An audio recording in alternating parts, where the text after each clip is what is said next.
Undefeated welterweight prospect, Matt Dixon. Thank you, Matt, for the time today. I know you got something going on, It's a busy time for you, right?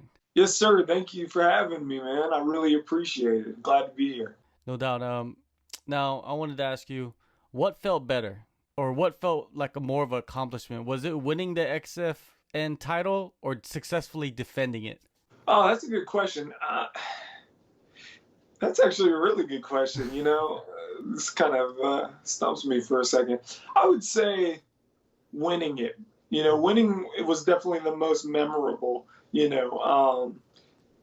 Whenever I want to say after my fourth title defense, that was the record of XFN title defenses or something like that. So that one I would say is right up there, right next to it and all that stuff. But yes, the XFN title, winning it in the first place and having that belt and all that stuff, that was probably the highlight moment there. After your last fight at LFA 83, which was in March, were you bombarded with like questions like, "Hey man, when are you going to the UFC? Are you going to be on the Contender series?"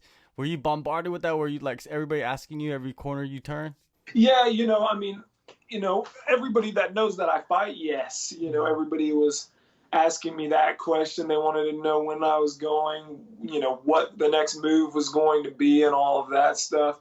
It was just one of those situations where I think I was surprised just as much as everybody else was whenever I found out I was going to be fighting on the Contender series, because it just played out, kind of wild.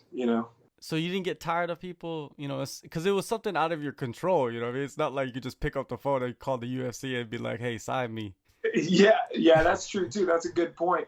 Whenever I was first starting to, really think about doing it and all that stuff and going to the Contender series, I remember, a lot of people were asking me what was, the game plan, what was I going to do? Was I fighting on the Contender series? And it was the same questions over and over and over again.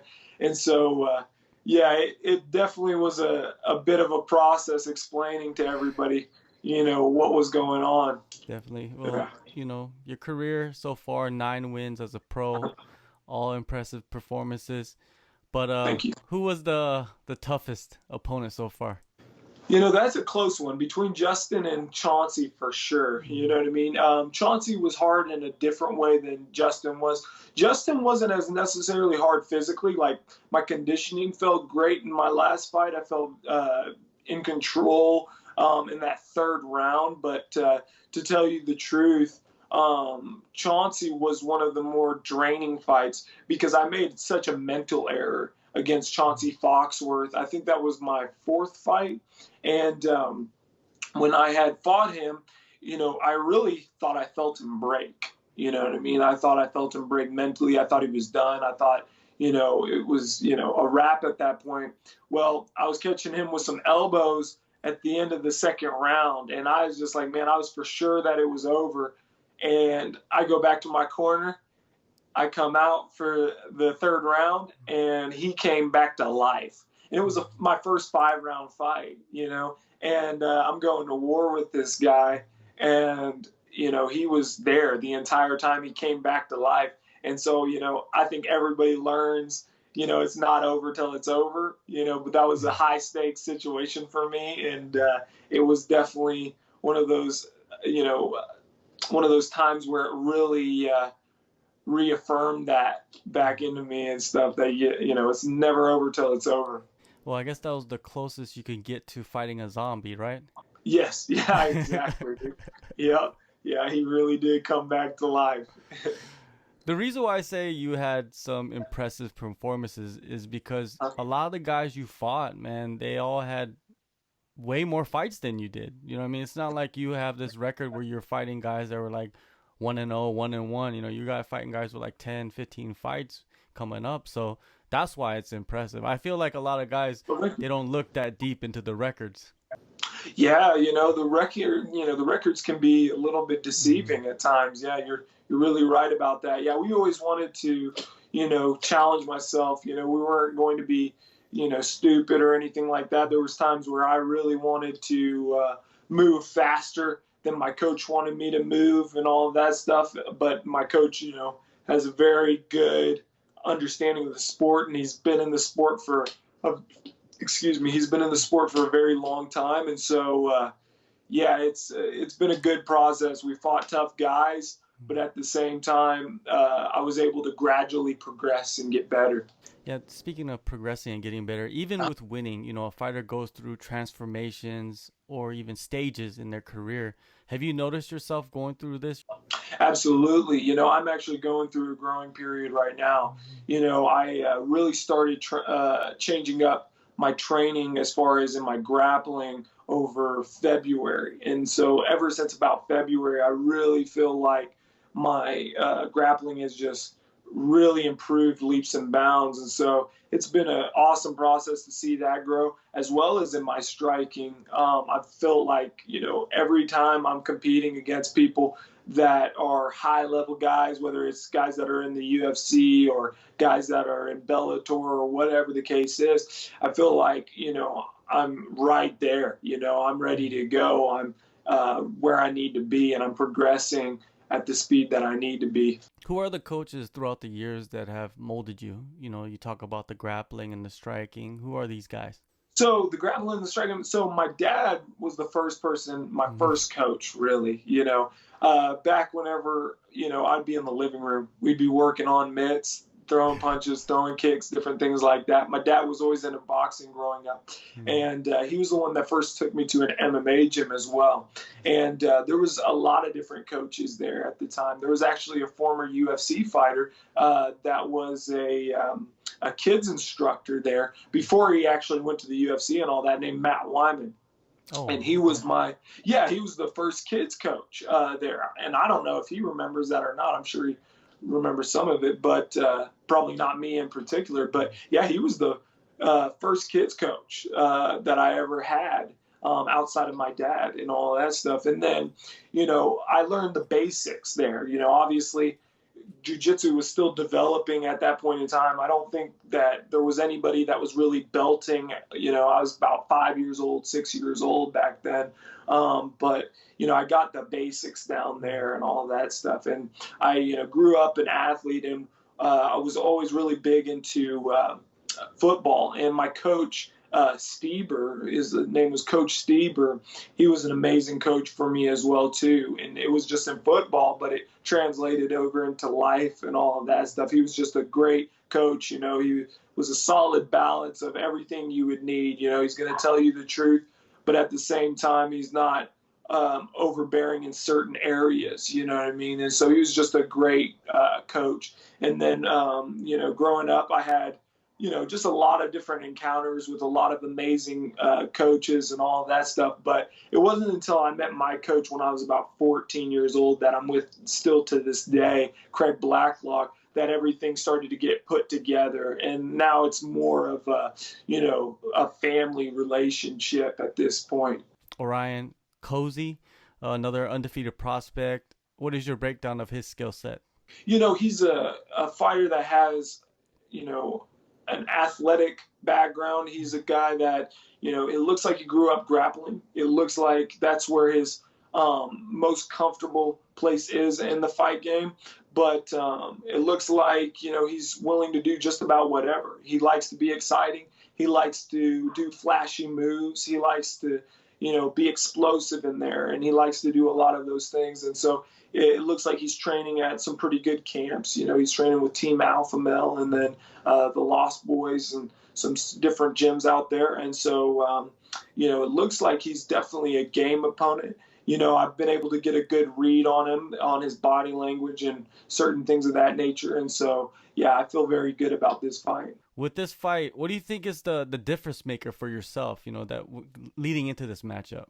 I would say a lot of things. I would say I'm definitely just a better MMA fighter. I see that his skill set is good, but I just don't see that he's as, his movement is not my movement, and I don't feel that he's, really at the level that I'm at. You know what I mean? I think that he's a great fighter. I think that he's on his way to becoming an even better fighter than he's at right now and all of that stuff. Sorry, my dogs are barking, but yeah, I think he's on his way to becoming a even better fighter.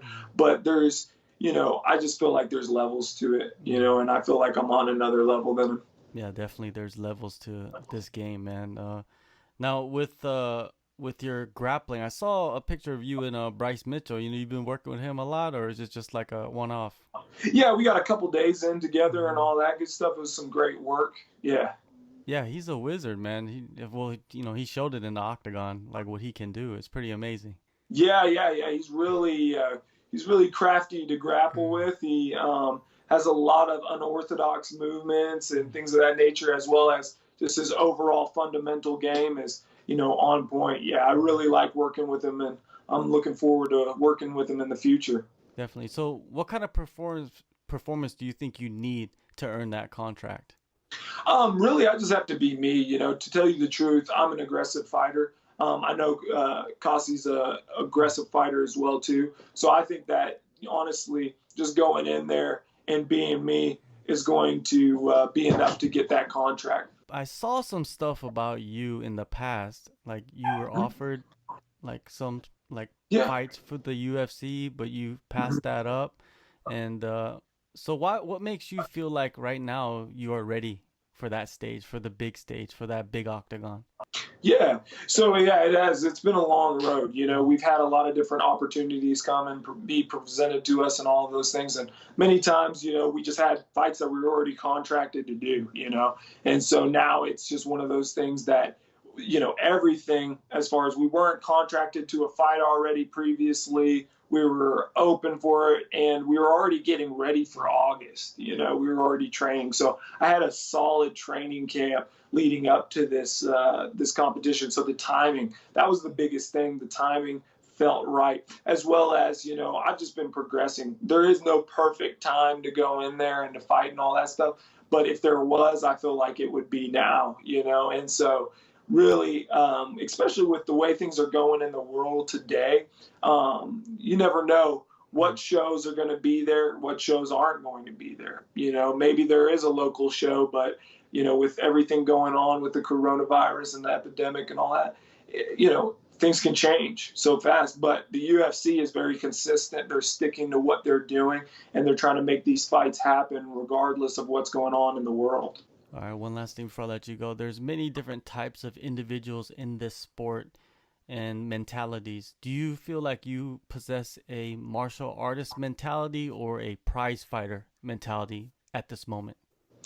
I would say a little bit of both, to tell you the truth. I definitely didn't grow up in martial arts, but I would feel like I always gravitated towards more of the understanding as far as the philosophy behind that. I was a very big fan of Bruce Lee, growing up. And so I wasn't a traditional martial artist, but I really did love watching those movies, watching the discipline, watching the mentality. All of those different things really were important to me. And so, the fighters that I liked growing up were martial artists, you know what I mean, as far as in the UFC. And so, for me personally, I would say that I definitely lean towards that. I'm not one of these guys that you're going to catch out there street fighting or anything like that. I've been there, I've done that before, but that's not who I am at this point in my career. I really look at this as a martial art and something that I'm looking to perfect and master and become the best that I can possibly be. Do you see a path for yourself like a GSP or more of a Conor McGregor, Israel Adesanya type of, path? Yeah.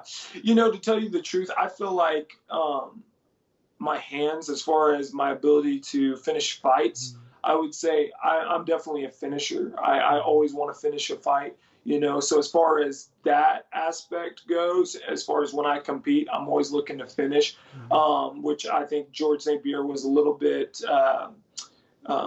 he was criticized for not finishing fights and all of that stuff. But as far as how I carry myself, as far as an athlete and, how I talk about people and different things like that, I would definitely say I lean towards the George St. Pierre area as far as that goes, you know what I mean? But, I don't think I'll be the type of person to ever speak nothing but what I feel like is honest and true to me, you know. So at the end of the day, I know it sells tickets. I know it gets fans. I know you can make a lot of money talking certain ways like that, but I got to stay true to me at the end of the day. No doubt, man. Well, August 18th, Contender Series, Las Vegas. Thank you, Matt, for the time. Good luck, safe travels, and hopefully we'll be speaking real soon. Oh, thank you very much. I appreciate it, and I hope so as well.